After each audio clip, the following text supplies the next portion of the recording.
Excited to talk about the Golisano Autism Center this morning. I'm pleased to be joined by Sarah Milko, who is the Executive Director for Autism Up, a founding partner agency for the Golisano Autism Center, along with Melissa Parrish, who is an autism family navigator. Great to have you both in studio. Thank you for coming in. Thanks for having us. We have this beautiful rendering behind us of the Golisano Autism Center. At this point, it is just that, a rendering. It's coming.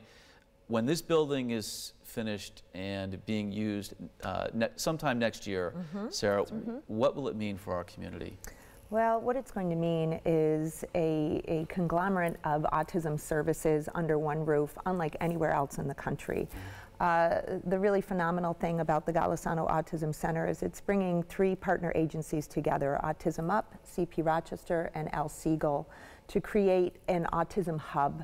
We will have numerous autism providers under one roof, which is really going to make life so much easier for families living with autism. How needed was this in your mind, Melissa? Extremely vital. We as a community of parents who have children and now young adults with autism. And both of you fall into that category. We do, we do. And we are varied. We're varied ethnically, we're varied socioeconomically. We live in the city, we live in the suburbs, we live in rural areas, we're everywhere.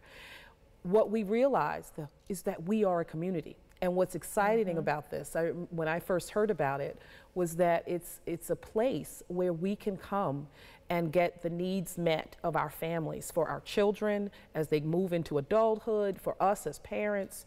So it's vital. Now, it's important to note the building is one thing, but the work of the Autism Center has already begun. We mentioned you're a family navigator. What do we mean when we use that term?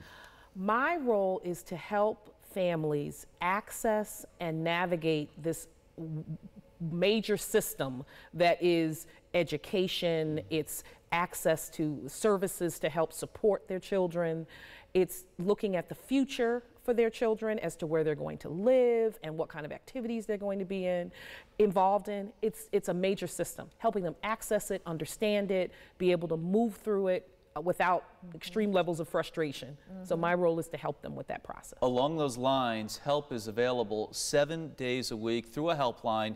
Sarah, I want to ask you about this. How does it work and what is the availability? Sure. Right now that helpline is open anytime a family wants to call and get information about autism services. It's really a link to autism resources in the community.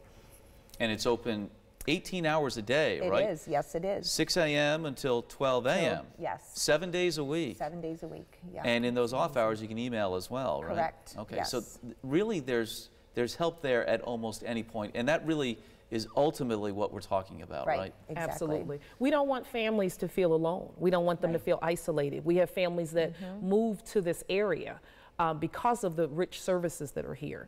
The helpline helps them be able to access those services immediately when they get here. They can call, they can ask a question about daycare or pediatricians or dentists that are friendly to the autism issue and understand what our children and young adults and adults are going to be experiencing, and that's vital. Music to the ears of so many families. Absolutely. Thank you both for coming in. Continued success through your efforts at the Golisano Autism Center. Thank you. Thank you for having us. A lot more information online. We encourage you to go check it out. The website is GolisanoAutismCenter.org. We're sharing that link on our site as well at rochesterfirst.com.